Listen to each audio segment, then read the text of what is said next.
Welcome to Bungalows for Bachelors number 14. Today we are going to learn about framing. There's going to be quite a bit of information to digest today, and it's all summary stuff. So let's go ahead and get right into it and start learning.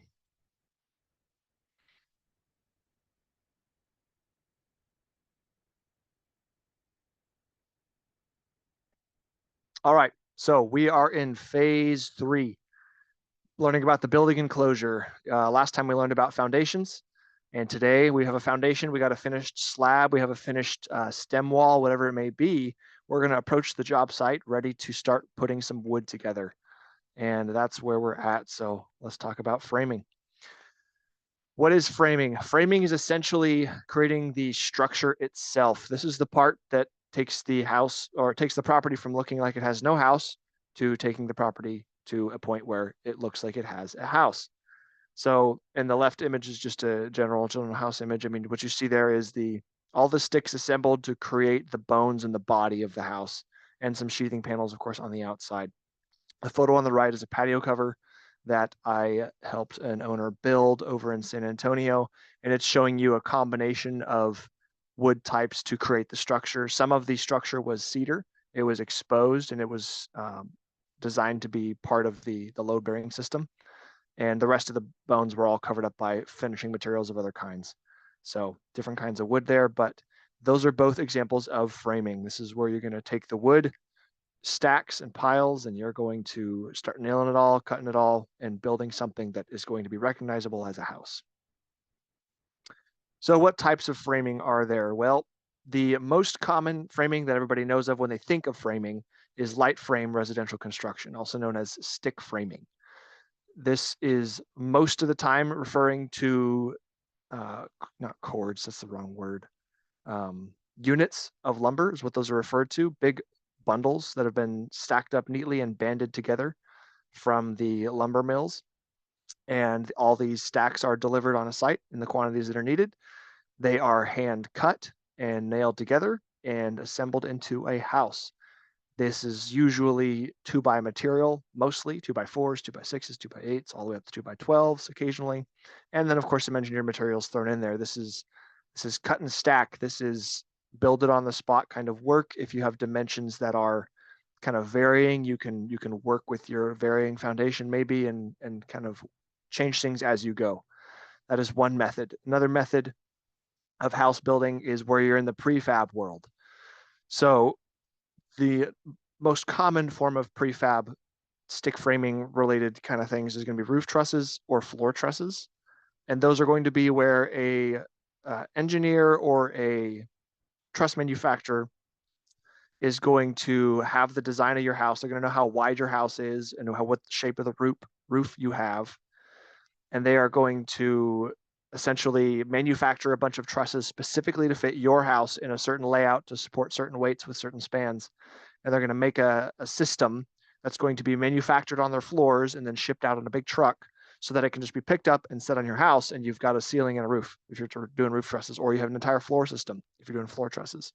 So that's the most common thing you'll see. Occasionally, if you're looking in tract home building, excuse me, they will do prefab wall sections. They're just faster. Well, they'll do the same thing as roof and floor, but they will pre-build the walls and just lay them out on top of the truck beds, and they basically just stand them up and nail them together on the site. And that's about as fast as you can slap a house together in terms of prefab. And then of course there are house kits. This is the world of essentially hand cut, but without the cutting part. So you're going to have a regular stick frame house, but all the studs, all the cripples, all the headers, everything is going to be cut to a predetermined size. This is where you better hope your foundation is the right size. And it's going to be designed and labeled, sometimes printed on by some newer, fancier companies. Where do all the studs go? Where does all the headers go? You know, it's going to be basically an assembly kit. You're not going to be taking stacks of lumber, measuring and cutting and knowing all these tricks of framing to put this together. You're going to take the kit and you're going to follow their instructions. That is not as common, and of course, it's a little more expensive than buying the wood by itself. But that is one way of doing it. And if you're not confident with framing, it's a pretty good way of getting around that and working with some wood. outside light frame residential construction exists timber framing. This is originally called post and tenon. It's part of the photo on the right. And it's essentially where larger timbers are taken and very careful attention to detail is given with the way they are shaped, the ends and the joinery that happens between the timbers. It's a mix between finished carpentry and rough carpentry. Rough carpentry being doing the rough framing of the house, building the bones, and finished carpentry being do all the wood that's going to get exposed. Because it really is a mix. Most of the time, all of this stuff is going to be exposed, and you need it to look nice. So it's a little trickier. You got to pay a lot more attention to detail, and of course, you got to pay attention to while you're building everything else because you don't want to damage this wood as you're going. But that's what it looks like on the right. It's it's like a larger scale stick framed house. Instead of light frame, it'd be like medium frame or something. I mean, I don't really know what you would call a heavy frame, but it's essentially this. So there's traditional post and tenon where you're going to have wood joinery. Each connection is going to be specifically cut to fit together in a certain way. And then you're going to have wooden dowels and tenons and rods and things pressed into the wood joinery so that these joinery pieces don't come apart. That's traditional. And then a lot of modern quote timber frame houses are going to just use the large timbers, but they're going to use metal hardware and stuff like that because it's a lot easier for tradesmen and stuff to pick up on. You don't have to know how to do joinery in order to do that. So a lot of modern timber frame house kits today use hardware instead. And then there's cold formed steel framing. So this is mostly used in commercial work. You're not going to see it very often in residential construction because it's just expensive and not very common. And there are some benefits we'll talk about later, but the effective idea is that instead of wood studs and wood rafters and things like that, you're going to use cold form steel C channels. And that's everything's going to get screwed together instead of nailed together. That's the basic concept. And it's going to look a lot like, and it's framed a lot like a light frame residential construction, stick framed wood house, but the members are just going to be made out of steel instead. So we're going to talk about that first because it's usually the least applicable.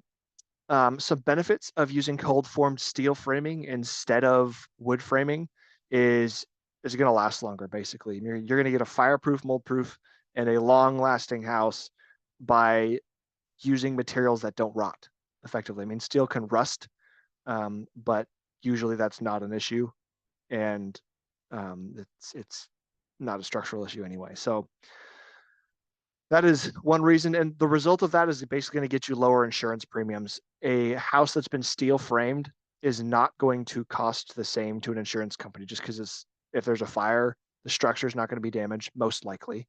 Or, I mean, how the fire is basically not going to propagate. If you light like a cabinet on fire, it can't burn the house because the house is not combustible. So, it's just basically a safer structure, long lasting structure in general. So insurance companies like that.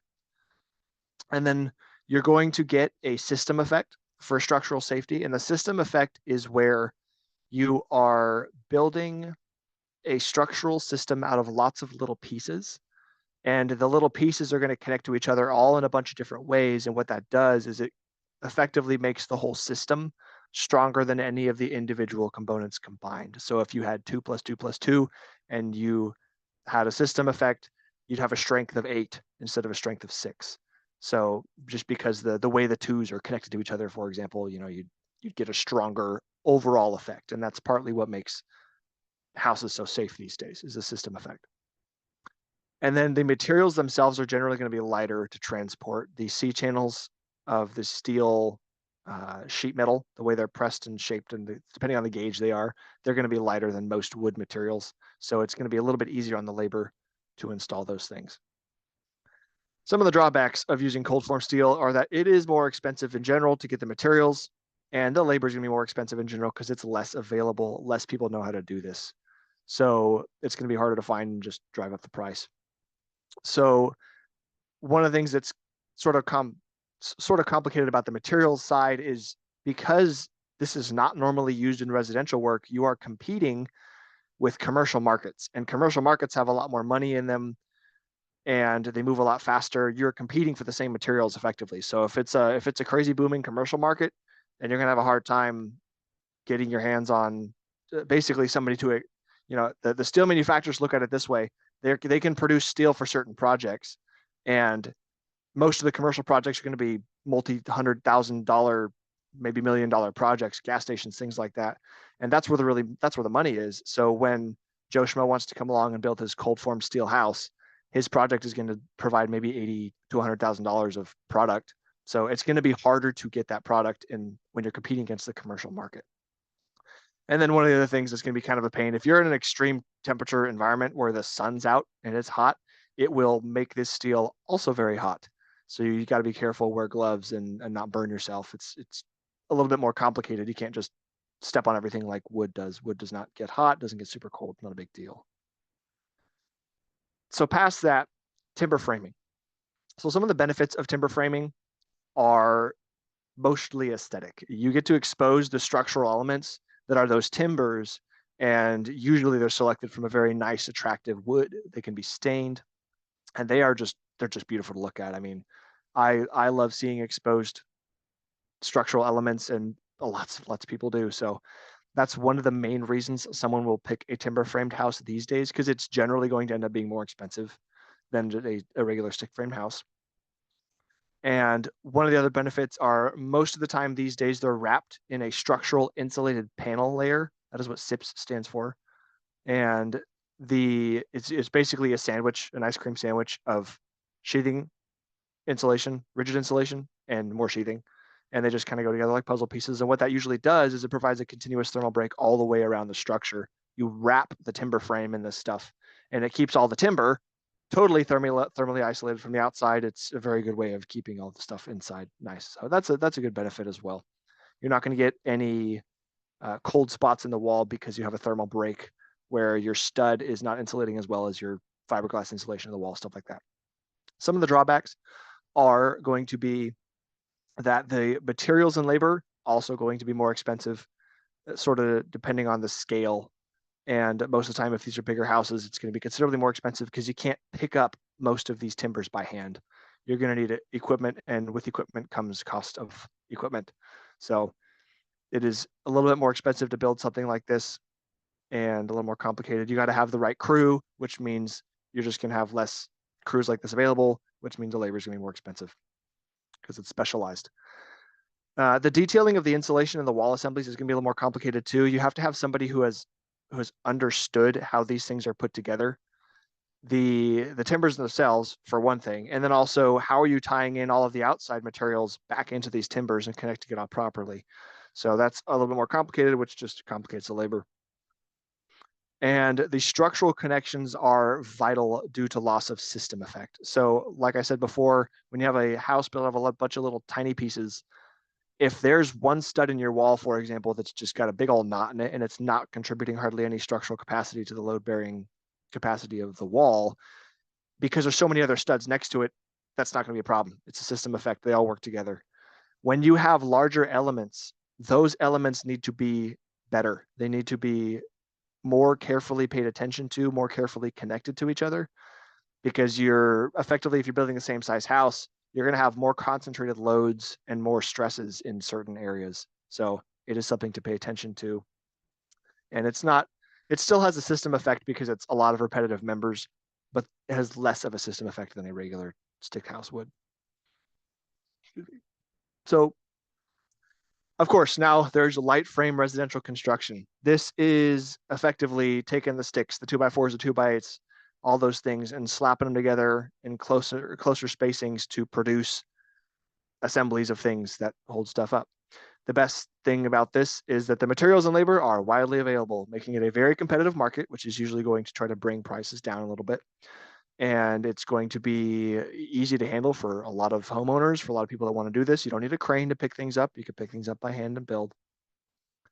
And it's just generally going to be less expensive than all the other methods. And for structural reasons, you are also going to get the system effect because, like I said before, you're putting a bunch of smaller pieces together in a system, and the system will perform better than the individual pieces together. Some of the drawbacks of light frame residential construction are that the structural components are at more risk of damage than the steel framed house because they are wood. And because they are inside the wall assemblies, they're part of the wall assemblies. If you don't pay careful attention to detailing around windows and doors, things like that, you're going to get water problems. That is usually the biggest problem, is mold in structures. So that is one of the drawbacks of this system. And you are more likely to encounter lesser craftsmanship due to the trade simplicity and the fact that pretty much everybody knows how to, quote, frame a house. So along with the lower cost of labor for building houses comes the lower quality of skill and experience for those who are building these things. So that is a risk that is part of the game if you're finding people to frame for you. So we're going to talk now mostly about stick framing because the other two usually are not as common and don't have as much application here. Most people are going to be dealing with regular houses that are stick framed. So what are some general steps in stick framing? These are not in, they're in a sort of an order, but some people move these things around depending on how they want to do it. But the first thing you want to do is you got to verify the foundation dimensions. If you are going to build and have a 40-foot wide by 20-foot wide house and you go to measure that out and cut those plates and put them on the foundation, but the foundation's, a half foot short for some terrible reason or something, you're gonna have a problem.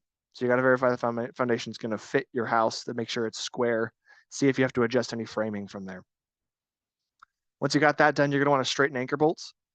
When the anchor bolts around the perimeter are wet set or installed, occasionally heavy machinery is operating around them and things happen. Sometimes they get bent. So you want to make sure they're all straight. That way, when you put your plates on, they all go down nice and easy.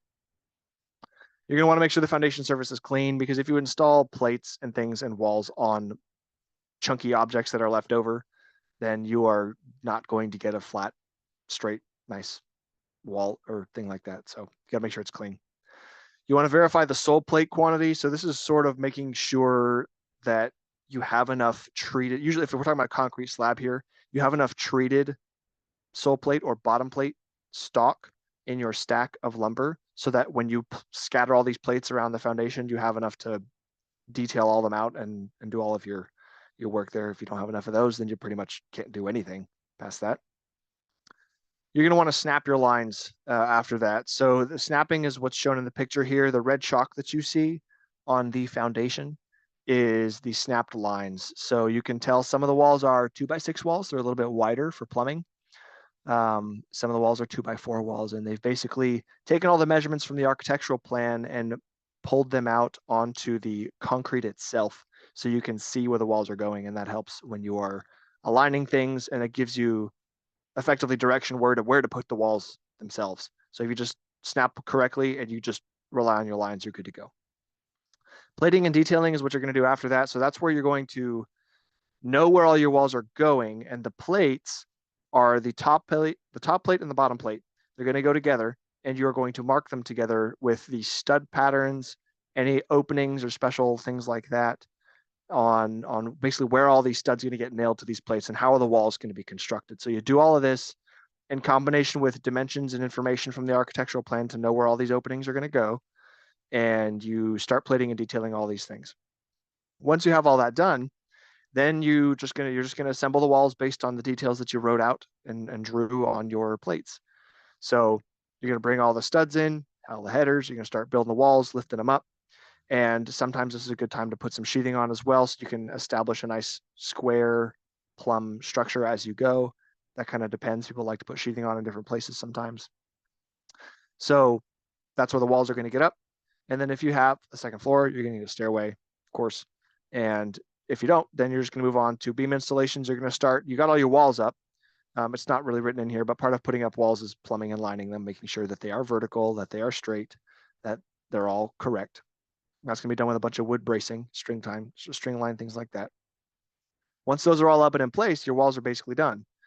They are going to, you start just moving up in the structure. You're going to want beam installations to happen next, most likely, because beams are big and heavy and hard to move around. If you need a crane to move around through things, you don't want a bunch of roof in your way, basically. So you're going to want to put beams where they need to go, install hardware where it's needed. And then once those are done, you can start bringing in your floor and ceiling framing if you need to go up to a second floor or do whatever. So you can start building that next platform, that next plane of framing. Once those things are on, Then you're going to start building up your roof framing, and that's usually going to start with bridge boards, hips and valleys, things like that, that are going to outline the shape of the roof. And then you're going to fill that in with a bunch of rafters to create the actual roof planes. And then, of course, throw that sheeting on there at the end to get the roof plane finalized. So advanced framing, I'm going to take a second to drink some water real quick because I've been doing a lot of talking. So advanced framing. If you are interested in complicating and deviating from normal strategies and normal framing, you can derive some benefits. And that is what the whole advanced framing world is about. The general premise is you are going to reduce the lumber quantity in your building, which usually can end up costing less money. It's going to reduce the labor because you are moving less pieces of wood, and you're trying to increase the building's efficiency by replacing the wood that's in the walls with more insulation that's in the walls. So some general things to apply when you're trying to consider advanced framing is you're going to switch your exterior wall where you've got a thermal barrier to 2x6 studs at 24 inches on center in order to put less wood in the wall. And I've done some math on this, and there's actually less wood in the wall if you have 2x6s 24 inches on center versus 2x4s 16 inches on center. So that's one of the things you can do. And then some of the more complicated things are involving single top plates. So normally there are two top plates. The first one is following the layout of the bottom plate so that you know how to align your studs and everything. And the second plate on top of that ties all the walls together, and they overlap each other. So it ties all the house together in one big system. So if you don't have a second top plate, how are all these walls tied together aside from just being nailed into each other where the studs are? Well, you basically use hardware. I think TP37 from Simpson Strong Tie is a plate that meets the code requirements. There's a table in the International Residential Code that specifies basically the nailing and tension requirements. And I did some math, and that plate was sufficient for that. So you basically replace it, and then you have less wood in your wall. Now you have to keep in mind, if you do that and you take a pre-cut stud for, let's say, an 8-foot wall, normally you're just going to take 2 sheets of drywall. You're going to turn them over on their side. You're going to pick it up, push it up into the ceiling, and it's going to stop. And you're going to screw it in, of course. And then you're going to take another sheet. You're going to put it right below it, and you're going to push a little foot lever thing to lift it up and push it into the second sheet. And there's going to be about a 1/2 inch gap or so on the bottom, because that's what pre-cut studs are designed for.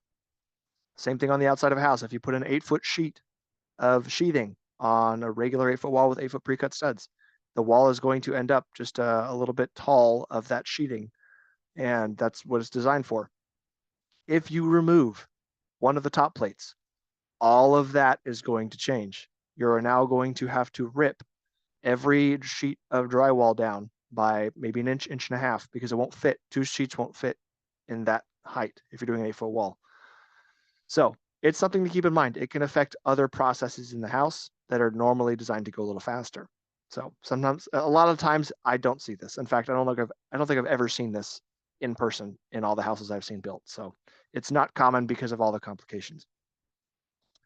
One of the things you can do is use single ply headers or structural panel box headers. The basic premise of this is the header is the spot where you're going to spread the load out over a door or a window to basically make a gap in the wall. So all the weight that's coming down from above through the house is going to land on this header. The header is going to be nice and strong like a beam, right? And it's going to spread that load out to the ends where it's going to be taken through some studs down into the foundation or maybe the floor below.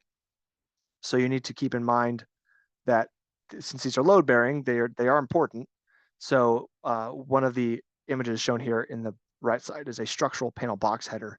And this is usable in very light loading situations where you are effectively taking a piece of the exterior sheathing panel, and if you nail it to the area above a door or window properly with the right circumstances, the right nailing pattern, the right direction of OSB or plywood, then you can claim that is the structural header for that opening, and you don't add more wood inside the wall where you want the insulation to be, where the normal header would normally go. So that's one example.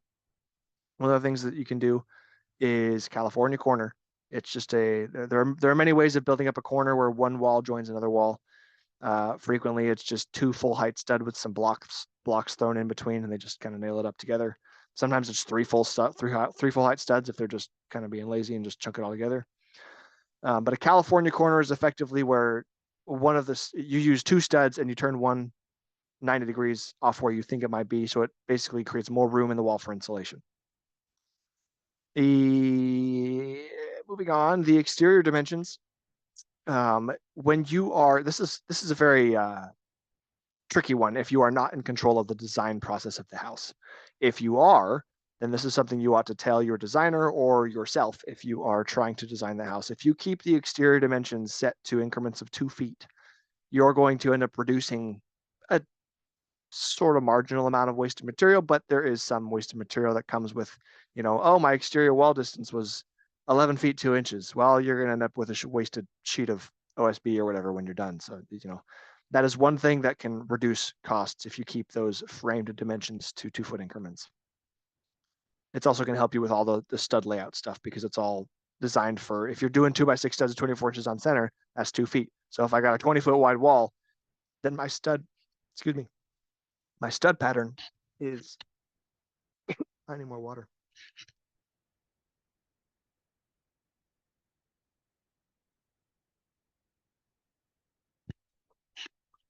Okay. My stud pattern is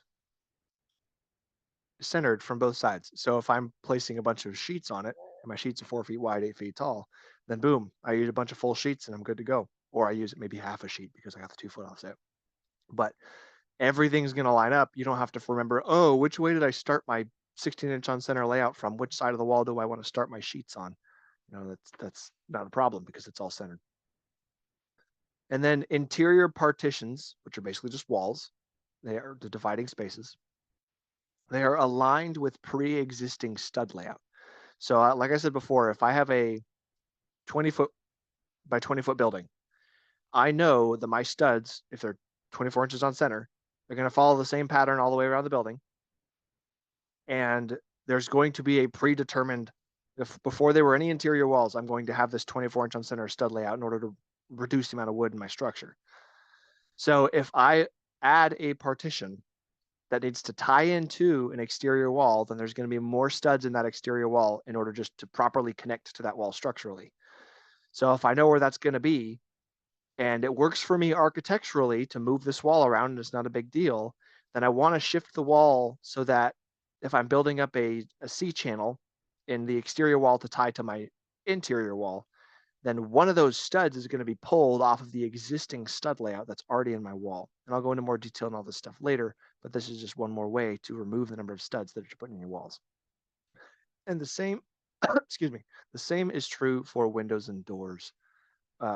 Aligning them, placing them where you know the existing stud layout is going to go. And this is something that is done in the design process where you know who's framing this thing. They know this is trying to happen. If it's all you, then boom to go, you're great.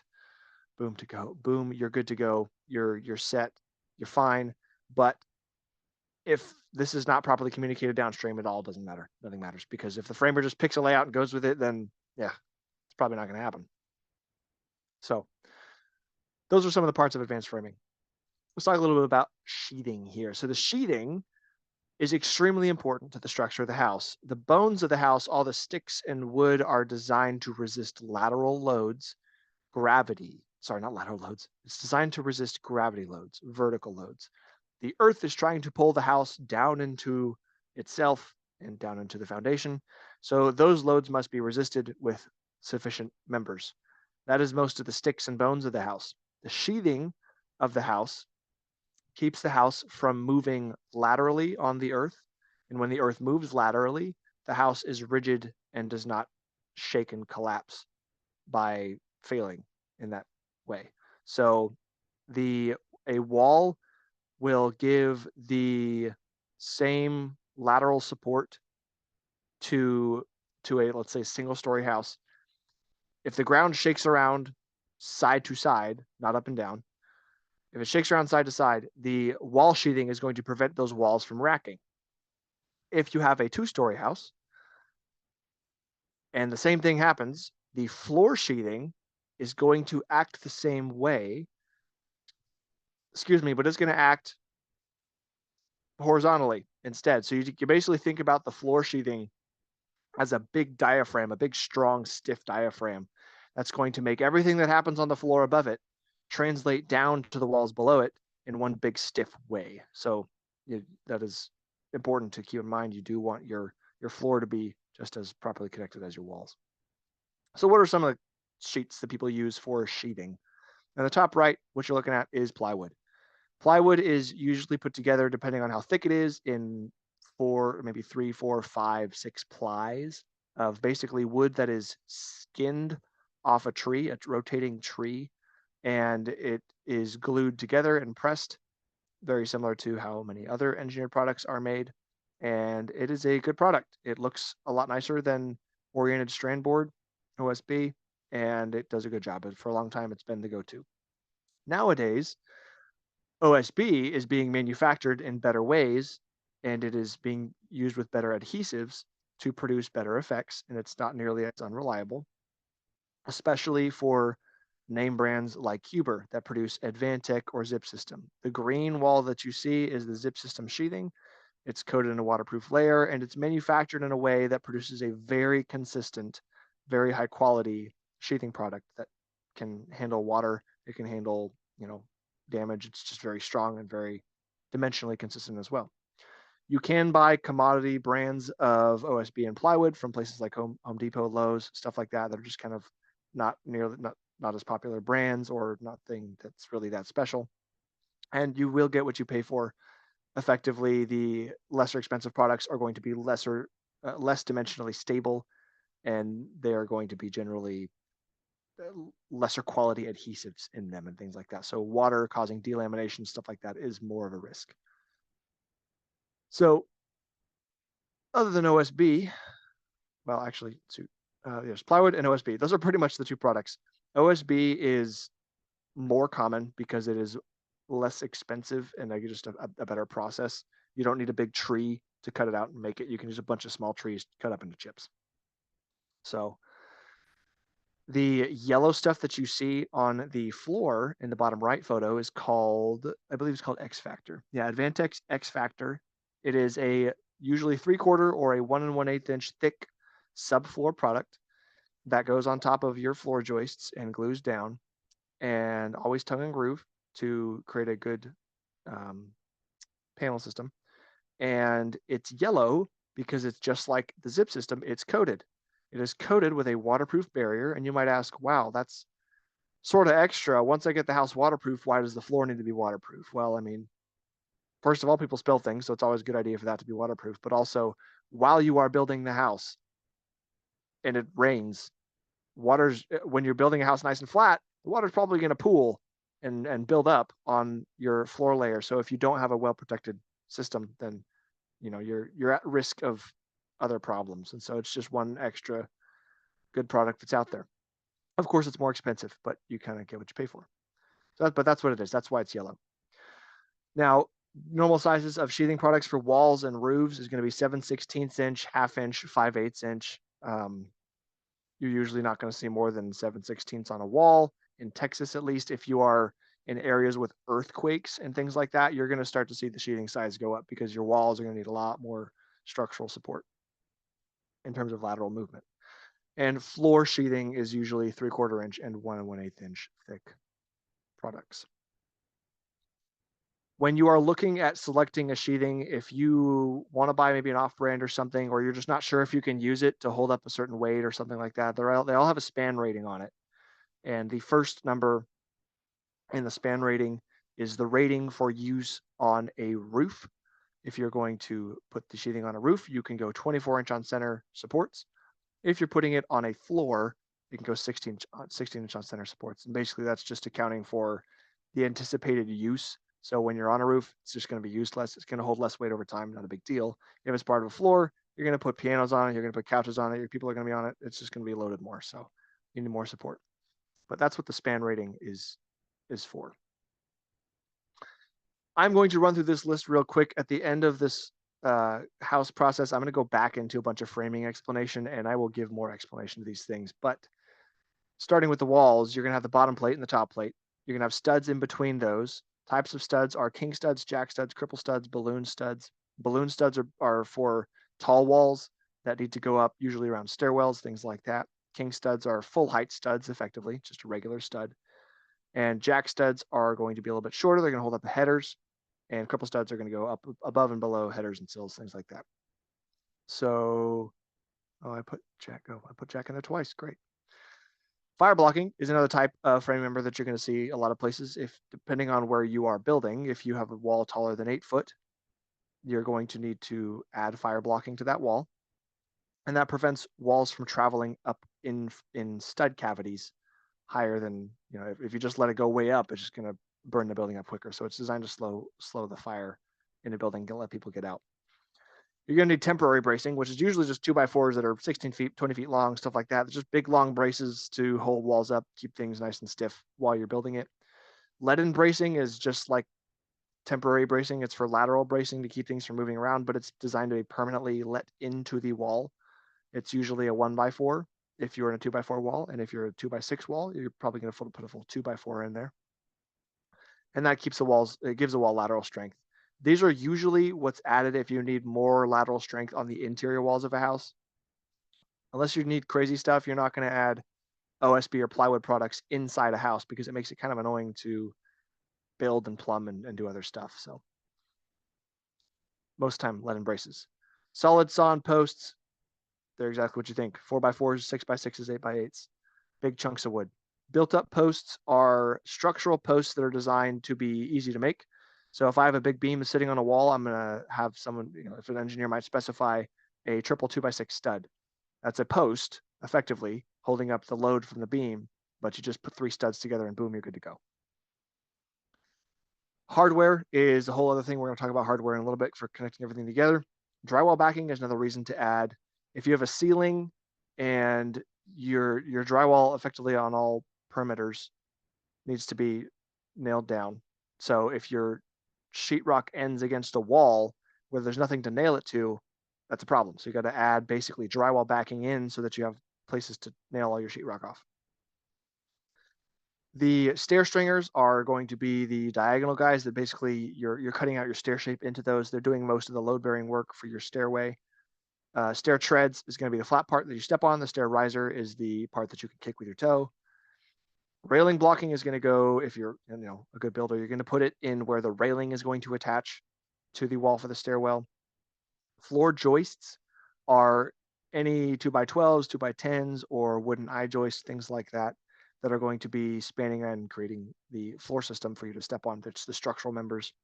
The rim joist and the band joist is responsible for tying all of the floor joists together on the ends and making the perimeter around any floor systems and just kind of tying everything together that way. Just giving the edge for everything.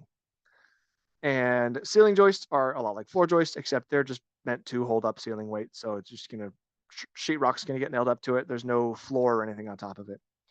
Engineered lumber, there's a whole other thing we're going to talk about that. That is special lumber that is manufactured in a special way to perform special purposes, and it does very good things. We're very glad we have that.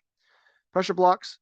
Pressure blocks are an older way of holding up ceiling joists. That's usually the only purpose. You don't want to put a ton of weight on it. Effectively, it is a way of holding the ceiling joists properly without using metal hangers. So nowadays, most people use metal hangers. It ends up being mostly the same price to use one way or another way, but metal hangers are liked more by people. They're just a little more reliable, things like that. But pressure blocks can fulfill the same structural purpose. They are not bad to use. Rafters. A rafter is the term used for any sloping roof member, whether it's a flat sloping thing or it's a steep sloping thing. It is the member that creates that roof surface. The ridge board is where all the rafters meet together. You've got hips and valleys, things like that, a little more complicated when things are angled and changing around. But the ridge board is usually referring to where these rafters come together at a peak, something like that.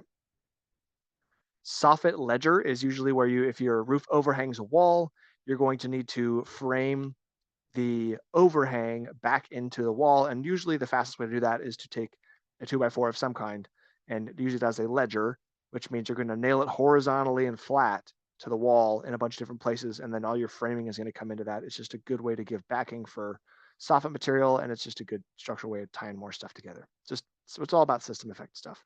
Soffit blocking is basically the small little pieces that are going to go from the backside of your fascia board or subfascia, and they're going to run into that soffit ledger in little chunks and just give you more nailing for soffit material. The soffit is the eave of the house. It's the end of the roof where it overhangs, and the soffit is the term for the underside of that eave. Outlookers are their purpose is to extend out on a gable end. A gable end, it would be considered, I'll go into more detail later, but basically a gable end is where you've got a full wall that goes up past and creates I don't know how to describe with words. It creates a peak. The gable wall is the wall that keeps going up into the peak. And there's no other better way for me to describe that at the time. But the outlookers allow you to extend the roof out over a gable end wall because your rafters aren't going in that direction. Your rafters are going parallel with that gable end wall. So your outlookers turn and they are cut in and let into that so that you can extend out. And there's details for that depending on what overhangs you want, things like that. But that's what outlookers are. The subfascia or the fascia board is the board that goes to define the edge of the roof. It nails to the ends of your rafter tails, and it ties all the rafter tails together in a straight line, first of all, so it gives just a better structural strength to the whole edge of the roof. But it's the presentation. The fascia is the presentation board that you see on the edge of every roof. Sometimes there are no fascia boards on older houses that have exposed rafter tails. That is a architectural style. Collar ties are going to go up in your attic. They are designed to keep the peak of a roof from opening up. When the wind blows crazy over the top of a roof, there is a possibility the roof can be pulled apart at the peak. And so a collar tie ensures that one side of the roof is tied to the other side of the roof, and it keeps it from ripping open at the top. Purlin is a word. It's got a lot of meanings, but usually in terms of residential construction, the purlin is going to be it's a board that's the same size or bigger than all the rafters, and it's used as a supporting line.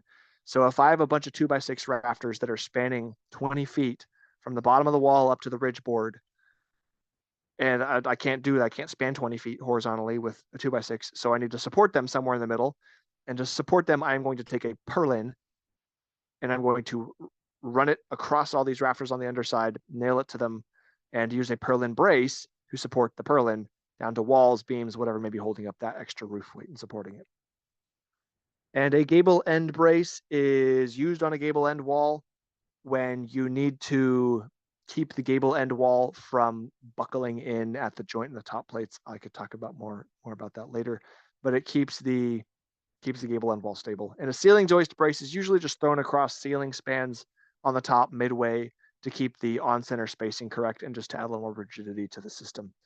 So if I have ceiling joists, I'm using regular lumber, and I have a 16-foot wide room, usually the joist, no board is perfect. So the boards are going to deviate somewhat. And if you nail them on the ends, exactly 16 inches on center, that's great.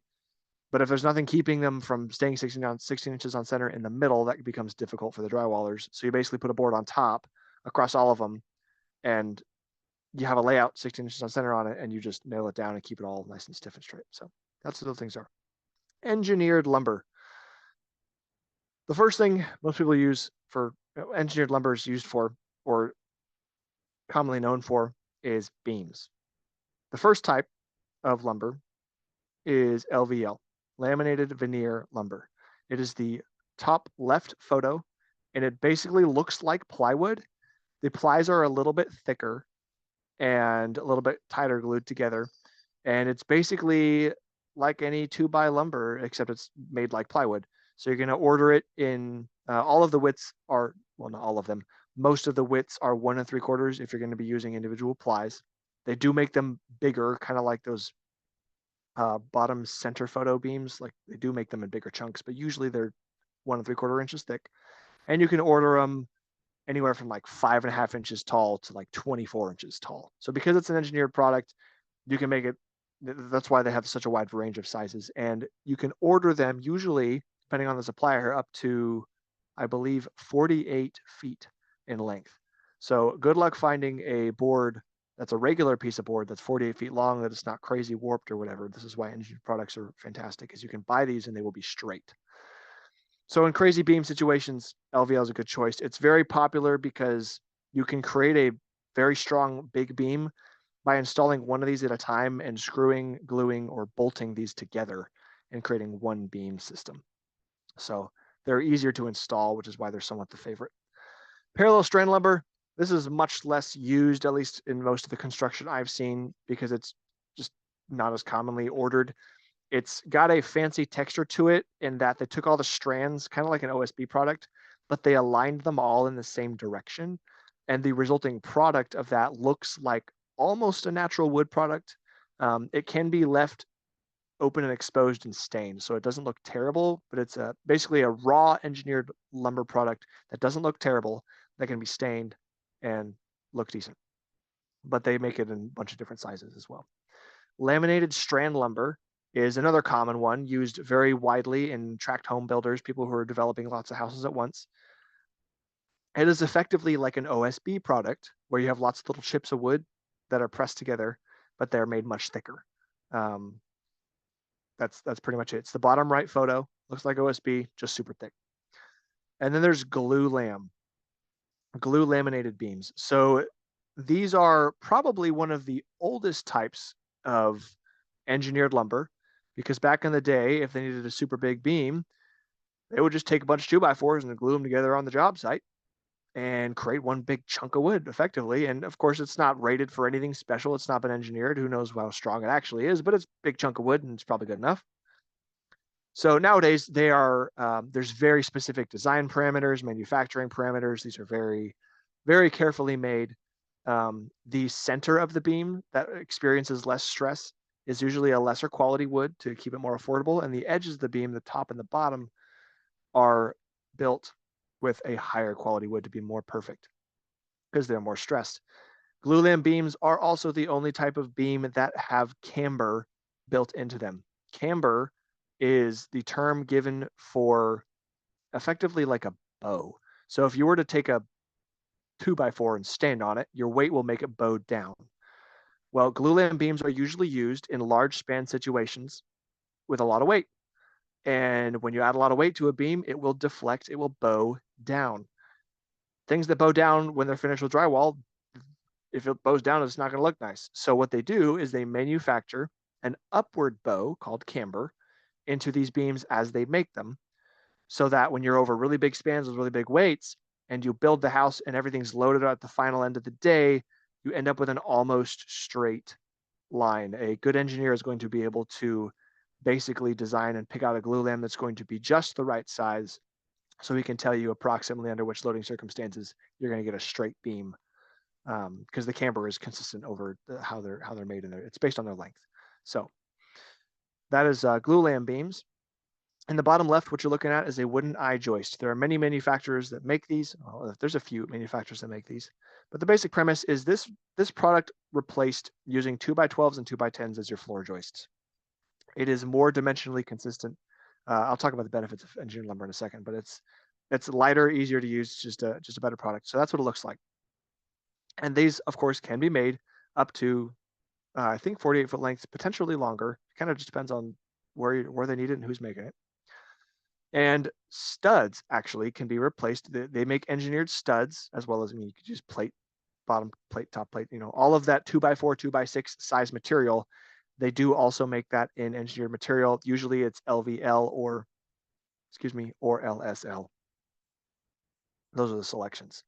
Those are going to be much more expensive, but you're going to get much straighter, flatter, more consistent walls. So it's just kind of a trade-off. Most people do not use engineered studs because it's just, unless it's in special places like a kitchen where you're mounting a bunch of cabinetry and you really want a flat surface, or you have a super tall wall, or you have a hallway that's going to catch light across it and you really need it to be perfectly flat. Those are reasons to pay the extra money for it. So engineered lumber benefits. the main reason people want to use this stuff is it's very dimensionally consistent, and that's across varying moisture levels. So one of the problems with buying a 2x4 is that you buy one 2x4, it's not going to be the same shape as the next 2x4 you buy.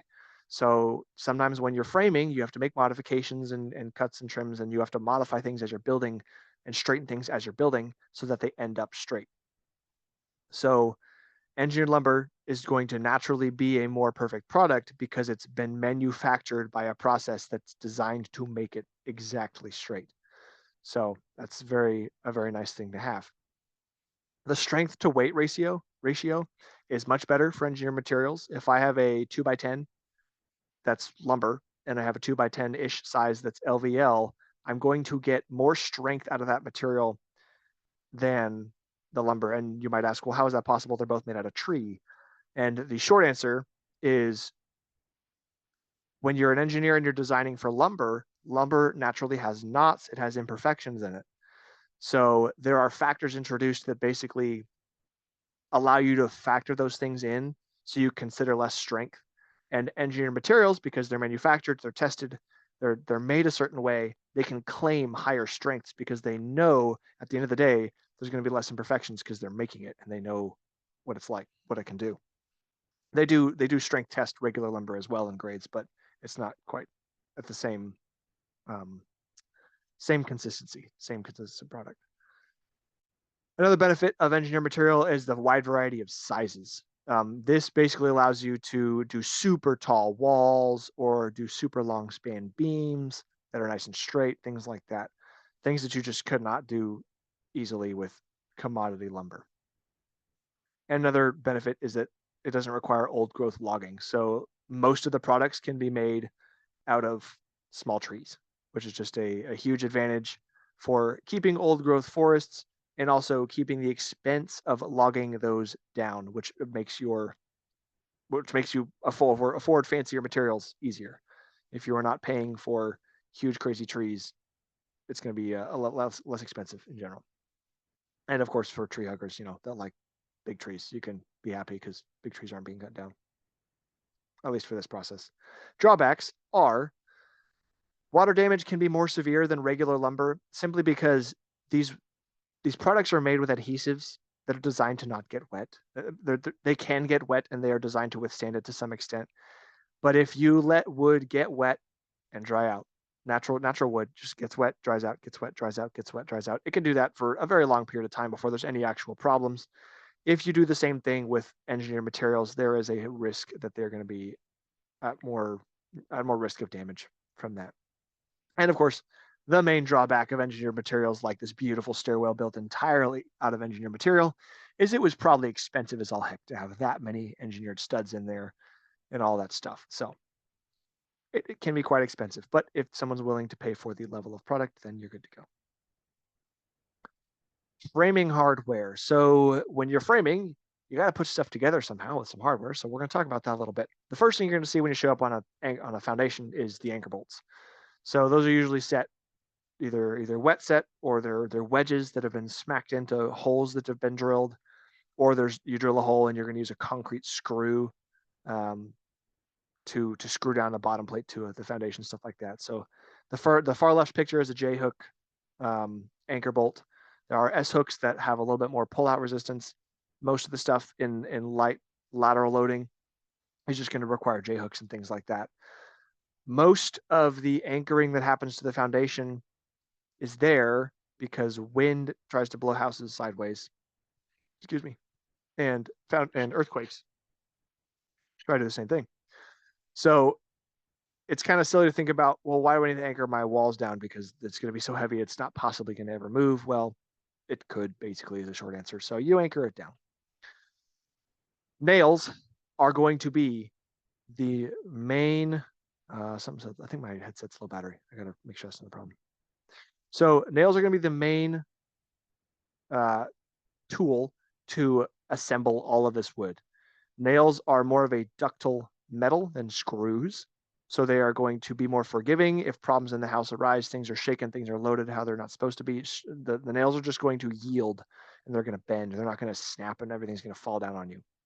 So They are just better than that for general, better in general than screws in that regard. So that's what we're going to use them. Those are going to be framing nails, wall sheathing nails, roof sheathing nails, flooring nails if you want to have a squeaky floor, and powder cap pins are another type of nail. The image second from the left is a powder cap pin.